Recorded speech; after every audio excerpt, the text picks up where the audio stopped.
3, hit it!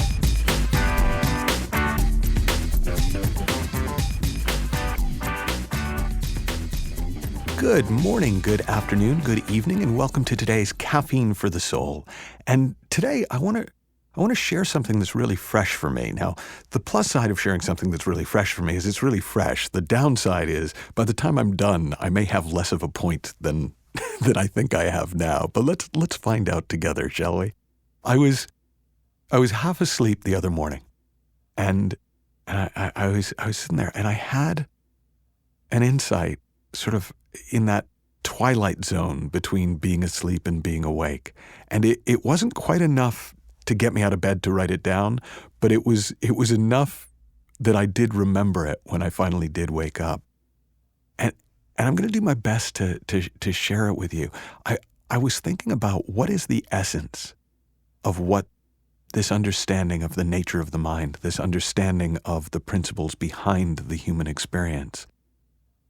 What are the benefits of it? What have been the benefits of it for me?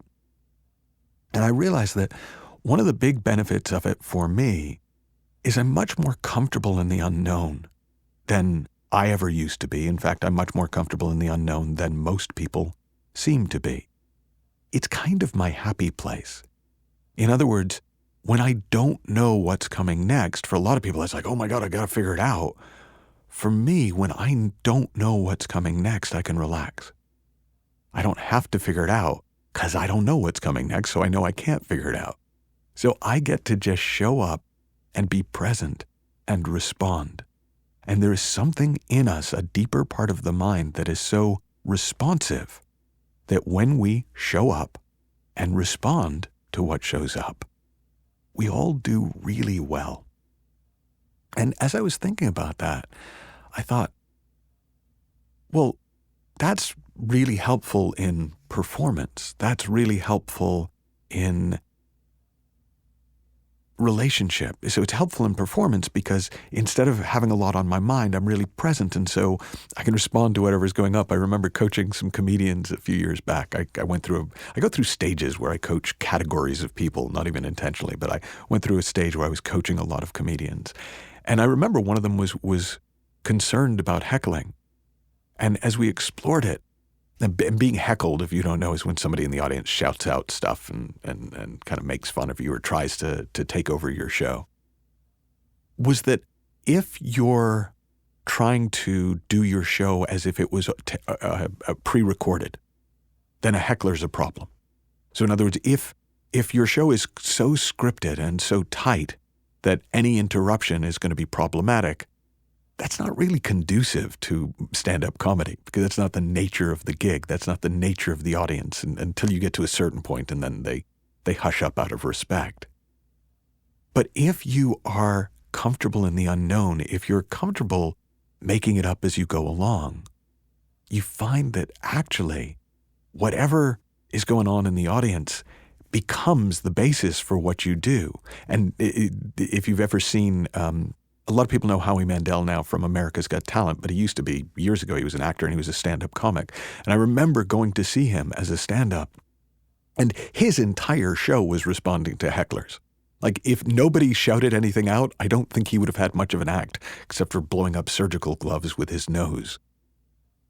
This is relevant, I sort of promise. If you see for yourself that when we stop seeing life as the thing that gets in the way of what we're up to, and we start seeing it as the raw material of our creation, then it doesn't matter what happens next. Something always happens next, which means there'll always be a next step. There'll always be something to respond to. Now, what does this have to do with, if you saw the episode title, The Ultimate Fear? Well, they say the ultimate fear is the fear of death. But here's the funny thing.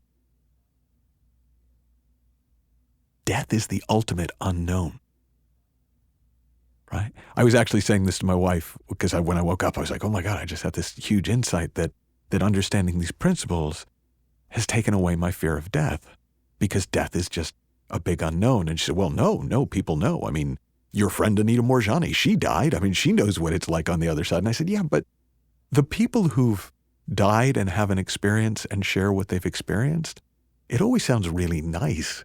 So that's not scary. So either it really is unknown and it feels kind of unknown to me, in which case, well, I know how to be in the unknown.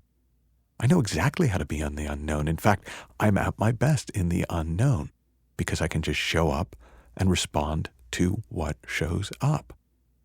And since death is the ultimate unknown, that's like no different to how I would show up to a performance. It's no different to how I would show up. I mentioned relationship. Well, the wonderful thing about not thinking you know what's going to happen next in a relationship is you don't get jaded. We get jaded in relationship because we think we know what's going to happen next. Always. Right? After we've dated, when we're first dating somebody and when we're first with somebody or when we, first have kids, whatever level you look at it, it's a constant like discovery and adventure. And then at some point, the other person becomes a fixed character. Oh, they're like this. Oh, that's typical them. And at that point, we stop responding to a human being, and all of our responses are to this character in our mind. So when we get really present, because we don't know, so what's the point in thinking about it? What's the point in planning on it? We connect deeply. We do really well. Well, in the same way, if that's just how you're used to showing up, then showing up to death is no different than showing up to life. Now, this all sort of, as I say, kind of came to me in a twilight as I was sort of waking up.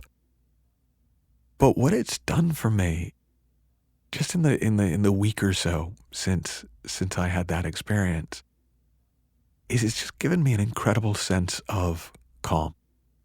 Just a real sense of that there's kind of nothing to worry about because I don't know. And I'm really comfortable in how I show up when I don't know. So what does this mean for you? Well, we could say, okay, I need to try to get comfortable in the unknown. I need to do this. I need to do that. The more you are willing to show up and see what happens, to show up and allow this deeper intelligence, this deeper wisdom, this deeper movement in us to come through us, the more comfortable you get in the unknown, the more unknown you're willing to see. Because actually, the future is entirely unknown, right? So even the future, any kind of future, is made up at this moment in time. So we think, oh my gosh, yeah, I need to plan for the future. Well, the future doesn't exist. That's the point. What exists that we call the future is all our thinking about the present. What exists that we call death is all our thinking about what death might be like. And it is unknown. But if the unknown isn't scary to you, because you're used to seeing that pretty much everything is unknown, then even the ultimate fear, the fear of death, just goes away. Have fun. Learn heaps. Take your time with this. If you want, I'd love to hear your feedback about kind of what you take from this. You can do it in the comment section. And I'll talk with you soon.